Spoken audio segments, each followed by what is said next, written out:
Hello नमस्ते प्यारे विद्यार्थियों और मेरे प्यारे दोस्तों, एक बार पुनः आप सभी का स्वागत है me and my top class के अंतर्गत। ये क्लास आज की क्लास बहुत ही खास होने वाली है क्योंकि इसके अंतर्गत हम पढ़ने वाले हैं कालीबंगा सभ्यता के बारे में।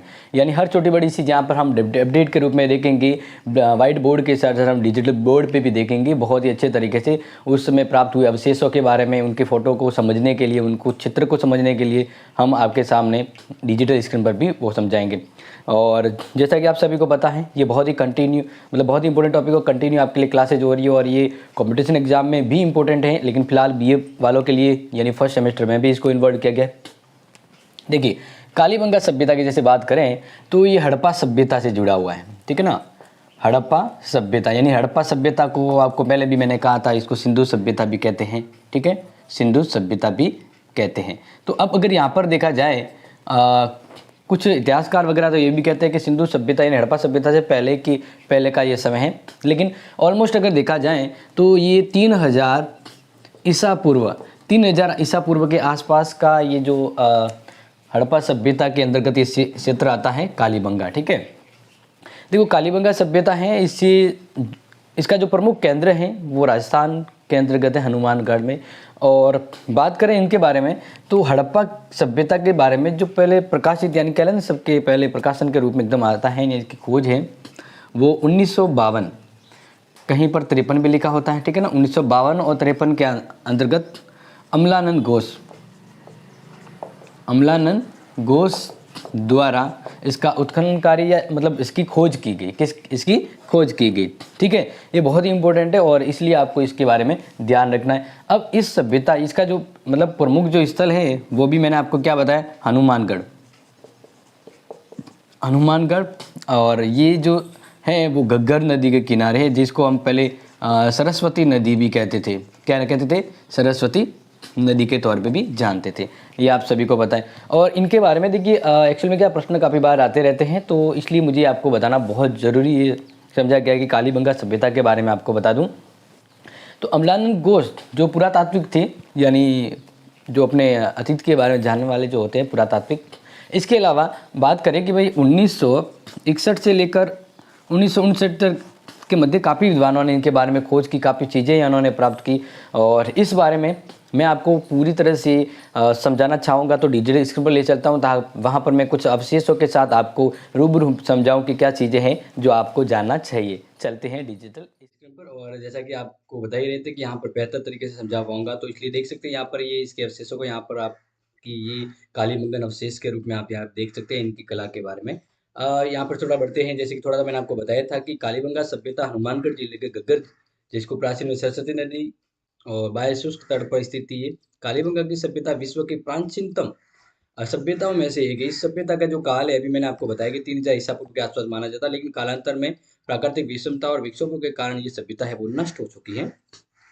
इसकी खोज है 1952-53 के आसपास पुरातत्व जो विद्वान है अमलान घोष के द्वारा की गई है। और इसका मतलब खोज और इसका जो उत्खनन कार्य है वो 1961 से 1969 के मध्य विभिन्न विद्वानों ने किया। आप नोट कर लीजिएगा डियर। श्री बी लाल, श्री बी के थापर, श्री डी खरे, के एम श्रीवास्तव और श्री एस पी श्रीवास्तव, ये बहुत ही इंपॉर्टेंट है। इन विद्वानों के आप नाम है वो नोट कर लीजिए, ठीक है, नाम नोट कर लीजिए, बहुत ही इंपॉर्टेंट है। अब आगे बात करते हैं। कालीबंगा की खुदाई में प्राक हड़प्पा एवं हड़प्पा कालीन संस्कृति के अवशेष मिलते। कहने का मतलब हड़प्पा से पहले और बाद के अवशेष मिलते। इसके उत्खनन से कालीबंगा, आमरी, हड़प्पा व कोटदीजी जो पाकिस्तान में है के पश्चात हड़प्पा सभ्यता का ये चतुर्थ काल है वो बन गया था। देखिए, इस बारे में जो इम्पोर्टेंट एक नोट कर लीजिएगा कि 1983 में कालीबंगा पर एक पुरातात्विक संग्रहालय स्थापित किया गया है। बहुत ही इंपॉर्टेंट है कालीबंगा से संबंधित। देखिए, आगे बढ़ते हैं, जिसमें इस स्थल पर 1961 से 1969 के मध्य की गई खुदाई जो सामग्री प्राप्त हुई है ना, उनको इस संग्रहालय में रखा गया है। बात करते हैं संग्रहालय हनुमानगढ़ में। अब यहाँ पर यह स्थान प्राचीन समय में सूर्यों के लिए प्रसिद्ध था, ठीक है ना। तो इसलिए यहाँ पर ध्यान रखिएगा, ये सूर्या पत्थरों से बनी होती थी और इस में मिली सूढ़ियाँ है वो काली सूढ़ियों की वजह से कालीबंगा कहा जाता है। यानी कालीबंगा का मतलब काली सूढ़ियाँ, समझ में आ गया होगा। यानी पंजाबी में वग्गा का अर्थ सूढ़ी होता है, इसलिए काली वग्गा यानी काली सूढ़ियाँ के बारे में, तो ये आप नोट कर चुके होंगे। अब बात करते हैं कुछ, यहाँ 3 टीले प्राप्त हुए ऑलमोस्ट, ठीक है ना। सबसे बड़ा टीला है जिसको KLB2 और इससे एक छोटा टीला इसको KLB यानी कालीबंगा वन, कालीबंगा ऐसे करके नाम दिया गया, ठीक है। और पश्चिम में जो सबसे छोटा टीला प्राप्त हुआ है उसको नाम दिया है कालीबंगा सभ्यता 3, ताकि आपको समझने में इजी रहे, यानी 3 टीले प्राप्त हुए हैं। अब यहाँ पर देखिए, यहाँ से जो प्राप्त हुई सामग्री में ये है प्राप्त टेरिकोटा, यानी जो आपकी कलाकृति के रूप में यहाँ पे बताता है, अच्छे से फोटो के साथ यहाँ पे ऐड किया हुआ है। अब यहाँ पर नोट करेंगे सिंधु पूर्व सभ्यता के दुर्ग, यानी सिंधु सभ्यता के पहले यहाँ की अगर बात करें दुर्ग की, तो इस प्रकार से आप देख सकते हैं यहाँ पर। अब देखिए, कालीबंगा में हड़प्पा व मोहनजोदड़ो की तरह सुरक्षा दीवारों से घिरे 2 टीले पाए गए हैं।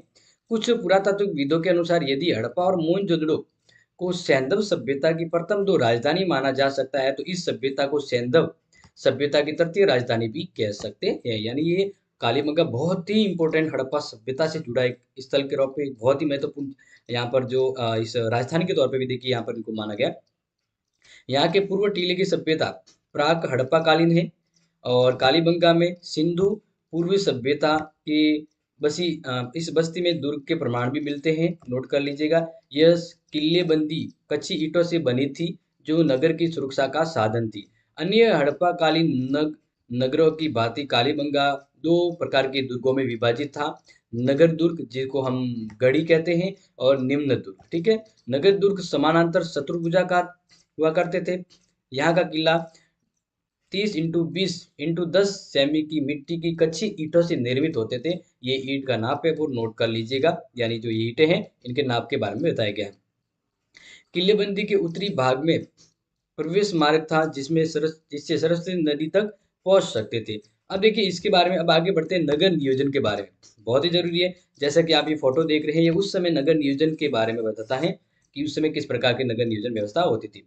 देखो, पुरातात्विक मानते हैं कि यहाँ की खुदाई से हड़प्पा सभ्यता के महानगर का एक नक्शा तैयार किया गया है, जो शायद सही मायने में भारतीय संस्कृति विरासत का प्रथम नगर कहा जा सकता था। कालीबंगा में हुए उत्खनन में प्राचीन नगर के अस्तित्व प्राप्त हुए हैं, जिन्हें 5 स्तरों पर देखा जा सकता है। ये नगर मिट्टी की सौड़ी दीवारों से बने होते थे। ये मतलब दीवारें मिट्टी की ईंटों से बनी जाती थी, और ईंटों की सुनाई के बाद इस पर प्लस्तर किया जाता था। साधारण इन मकानों में 4 से 5 बड़े कमरे होते थे, एक दलान यानी आंगन हुआ करता था, कुछ छोटे कमरे हुआ करते थे। इसके अलावा मकानों के आगे चबूतरा हुआ करता था। कमरों के फर्श को चिकनी मिट्टी से लीपा जाता था, और कहीं कहीं पक्की ईंटों से फर्श भी प्राप्त हुए हैं। ये ईंटें शायद धूप में पकाई जाती थी। अपशिष्ट यानी वो खराब जल के निकास के लिए गोलाकार बांध थे, जिन्हें एक दूसरे पर लगाकर रखा जाता था, जिससे पानी इधर उधर न फैलकर जमीन में सोख लिया जाए।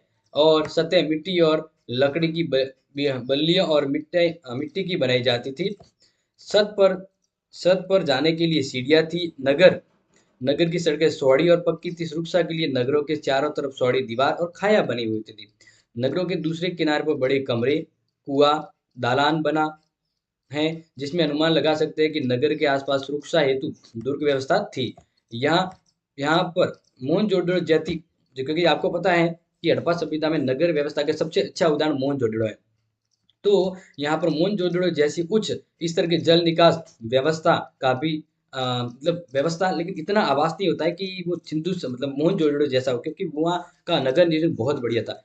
लेकिन किंतु अगर यह जरूर है कि यद्यपि भवनों का निर्माण कच्ची ईंटों से किया गया, किंतु नाली और कुआं तथा स्नान गृह में पकाई गई ईंटों का प्रयोग किया गया है। अब देखिए यहाँ पर भोजन पकाने की जो विधियां हैं उसके बारे में देखें, तो कालीबंगा के मकानों में 2 प्रकार के चूल्हे प्राप्त हुए, जहां से इसकी भोजन बनाने की व्यवस्था के बारे में बताया जाता है। एक तो जमीन के कुछ अंदर तक, और एक जमीन के ऊपर, इस प्रकार से 2 चूल्हे प्राप्त हुए। नीचे वाले चूल्हे में ईंधन देने और धुआं निकालने के लिए विशेष छेद बने होते थे, जिन्हें चूल्हे वर्तमान तंदूर के रूप में आप देख सकते हैं ना, तंदूर जो होता है उसी प्रकार। फिर यहाँ पर बैलगाड़ी का अस्तित्व प्राप्त हुआ है।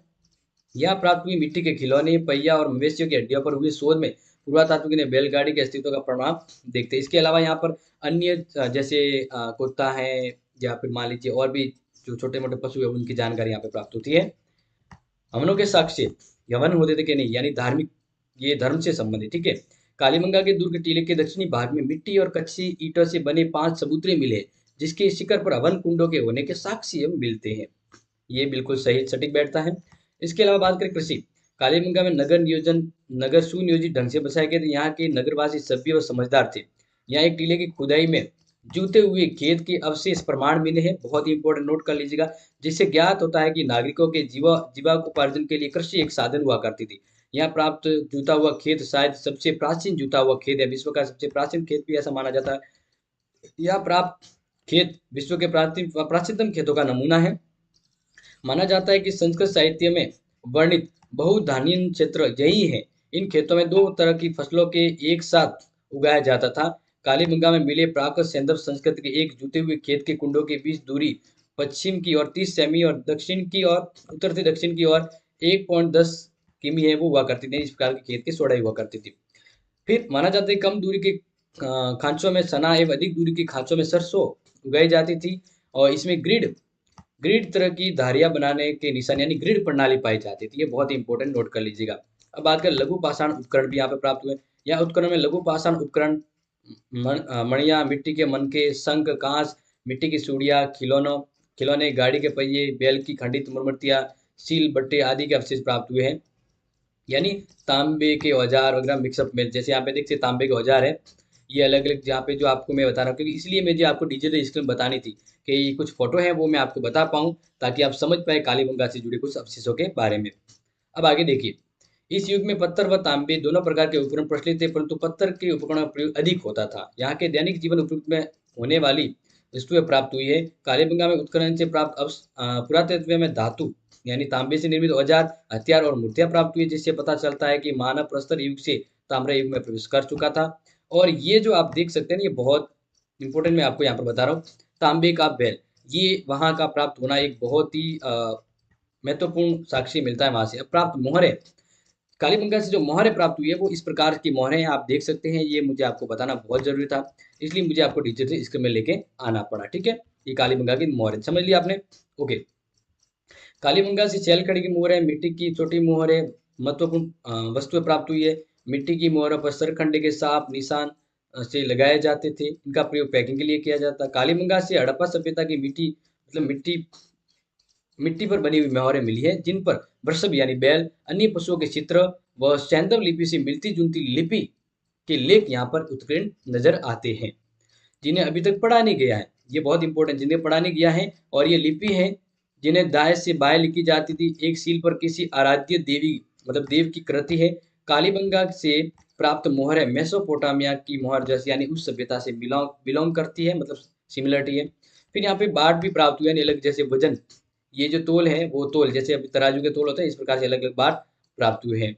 यहाँ पर प्राप्त पत्थर से बने बाट से पता चलता है कि मनुष्यों का तोलने का बाट का प्रयोग करना सीख लिया था। मोहरे व तोल के बाट से पता चलता है कि यहाँ के लोग व्यापार भी करते थे। अब देखिए ईंट के संबंधी प्रश्न आता है, कालीबंगा की ईंट है उसकी चौड़ाई वगैरह क्या थी। कालीबंगा में प्रांत सैंधव सभ्यता से प्रयुक्त होने वाली ईंट, जिसकी 30-20 x 10 सेमी की ईंटें हुआ करती थी। और इस प्रकार से अलग अलग छोटी बड़ी जैसे 40-20-10 हुआ करती थी, और 30 x 50 x 7.5 सेमी की भी होती थी। यहाँ मिले मकानों के अवशेषों से पता चलता है कि सभी मकान कच्ची ईंटों से बनाए जाते थे, किंतु नालियां व कुआं में पक्की ईंटों का प्रयोग किया गया है। यहाँ पर कुछ ईंटें अलंकृत भी पाई गई है। कालीबंगा का एक फर्श पूरे हड़प्पा काल का एकमात्र जैसा उदाहरण है जहाँ अलंकृत ईंटों का प्रयोग किया गया है। इस पर प्रतिष्ठित व्रत का अलंकरण भी किया गया है। देखिए अब मूर्तियों की बात करें यहाँ पर, तो तांबे और मिट्टी की बनी मूर्तियां, पशु पक्षी मानव कृति मिली है जो मोहनजोदड़ो व हड़प्पा के समान है। पशुओं में बैल, बंदर, पक्षियों की मूर्तियां मिली है, जिससे पता चलता है कि पशु पालन व कृषि में बैल का उपयोग होता था। अब बात करते हैं अंत्येष्टि के अंतर्गत, यानी धार्मिक दाह संस्कार के बात करें, तो यहाँ पर ये देख सकते हैं आप, ये फोटो है जहाँ से आपको पता लग रहा है कि ये समाधि स्थल हुआ करते थे। इस प्रकार से इनके धार्मिक कर्मकांड हुआ करते थे। कालीबंगा के दक्षिण में, पश्चिमी में, दक्षिण और पश्चिम में, ठीक है ना, दक्षिण और पश्चिम में शवों को गाड़ने के लिए अंत्येष्टि यानी कह सकते हैं ना, एक अंत्येष्टि होता था जिसको हम शमशान की तरह कह सकते हैं। यहाँ शव विसर्जन के 37 उपकरण उदाहरण मिले हैं। यह अंत्येष्टि संस्कार के 3 विधियां प्रचलित थी, यानी अंत्येष्टि दफनाने की 3 विधियां थी। एक तो पूर्व समाधिकरण, एक आंशिक समाधिकरण, ठीक है, और एक दाह संस्कार यानी पूरा जला देना। यहाँ पर बच्चे की खोपड़ी मिली है जिसमें 6 छेद है, इंपोर्टेंट, नोट कर लीजिएगा, जिसे जल कपाली या मस्तिष्क शोध की बीमारी का पता चलता है। यहाँ एक कंकाल मिला जिसके बाएं घुटनों पर किसी धारदार कुल्हाड़ी से काटने का निशान भी मिलता है, यानी जलीय चिकित्सा के उदाहरण के मान लीजिए। अब देखो ये सभ्यता की समृद्धि है कि भी सभ्यता कैसे विलुप्त हुई, क्या कारण था? तो जहाँ पर देख सकते हैं कि यहाँ से भूकंप के प्राचीनतम प्रमाण मिले। माना जाता है कि संभवतः घग्गर नदी के सूख जाने से कालीबंगा सभ्यता है वो अंतिम सौर यानी उसका विनाश हो गया था। अब देखो सबसे जरूरी चीज यहाँ पे फटाफट जटाजट आप नोट कर लीजिए कि कालीबंगा से क्या क्या अवशेष प्राप्त हुए। शॉर्ट ट्रिक्स में आपको ये एकदम शॉर्ट तरीके से बता दूं तो फटाफट नोट कर लीजिएगा। कालीबंगा से क्या प्राप्त हुआ? गाय के मुख वाले प्याले, तांबे के बैल, कांसे के दर्पण, हाथ दांत का कंगा, मिट्टी के बर्तन, कांच की मरमरियां, खिलौने, लाल रंग के बर्तन जिस पर काली और सफेद रंग की रेखाएं खींची हुई है। इसके अलावा बेलनाकार मोर, लकड़ी की नाली, हवन कुंड, हिरण, बतख, मछली, कछुए की चित्रित आकृतियां, खिलौने, औजार, तोल के बाट, तांबे की सूड़ियां, कांच के मनके और मिट्टियां। इस प्रकार से कालीबंगा में ये सभी अवशेष वहां प्राप्त हुए। इसके बाद जस्ट अभी मैंने क्या बताया था कि कालीबंगा में मिले कब्रिस्तान वहां के निवासियों की समाधि पर्यटक की जानकारी मिलती है। जहाँ एक बच्चे के कंकाल की खोपड़ी में छेद मिलते हैं जिससे मस्तिष्क शोध की बीमारी का पता चलता है। तो ऑल माय डियर स्टूडेंट्स, जो भी आप देखने वाले थे ये जो आपने समझ लिया होगा, क्योंकि बहुत इंपॉर्टेंट तरीके से मैंने आपको ये समझाने का प्रयास किया है। यानी जहां तक हो सके मैंने आपको कालीबंगा से संबंधित हर छोटी बड़ी चीज है ना वो आपको यहाँ पर बता दी है। और कालीबंगा से संबंधित ये बहुत ही इंपॉर्टेंट वीडियो है, अपने दोस्तों को जरूर शेयर कीजिएगा। मिलते हैं आपसे नेक्स्ट इंपॉर्टेंट क्लास में, तब तक के लिए thank you so much and take care.